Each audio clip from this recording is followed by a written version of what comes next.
स्वर कथा चैनल के सभी साथियों को संतोष कुमार शर्मा का बहुत बहुत नमस्कार।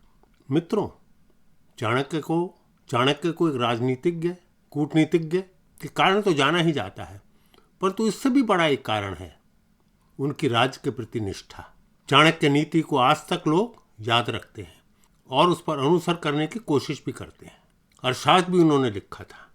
वो राजतंत्र को भली भांति जानते थे और वो ये भी जानते थे कि राजतंत्र को, अधिकारियों को किस प्रकार से व्यवहार करना चाहिए। उनसे जुड़े हुए बहुत से रोचक किस्से हैं। एक किस्सा मैं आज आपके साथ साझा कर रहा हूँ। आप सभी जानते हैं कि वो वैभव से दूर रहते थे। एक कुटिया में उनका निवास स्थान था।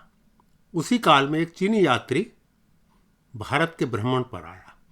उसने भी चाणक्य के विषय में बहुत कुछ सुना हुआ था, तो उसने सोचा क्यों ना चाणक्य के पास जाकर कुछ वार्ता की जाए, और जा पहुंचा वो चाणक्य की कुटिया पर। द्वार खुला हुआ था। उसने दरवाज़ा खटखटाया। उस समय चाणक्य कुछ कार्य कर रहे थे। उन्होंने आगंतुक को आने के लिए कहा और फिर अपने काम में व्यस्त हो गए। थोड़े समय के पश्चात जब राज का कार्य समाप्त हो गया तो उन्होंने एक दीपक जला रखा था, जिस दीपक की रोशनी में वो काम कर रहे थे। आप सभी जानते हो उन दिनों बिजली इत्यादि नहीं हुआ करती, तो उन्होंने वो दीपक बुझा दिया और दूसरा दीपक जला लिया।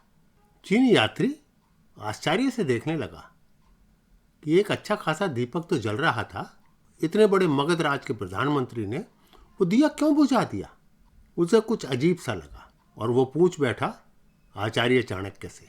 उस चीनी यात्री ने बड़े आदर के सहित चाणक्य से पूछा कि मुझे एक बात समझ में नहीं आई कि आप जब कार्य कर रहे थे तो एक दीपक जल रहा था, परंतु जब कार्य समाप्त हो गया आपने वो दीपक बुझा दिया और दूसरा दीपक जला दिया। क्या कारण है ये? चाणक्य हंस दिए।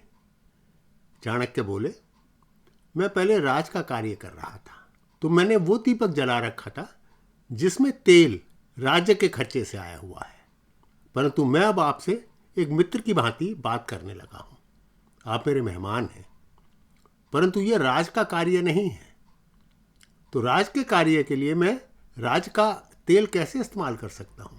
मैंने दूसरा जो दीपक जलाया उसके लिए तेल मैंने खुद खरीदा हुआ है।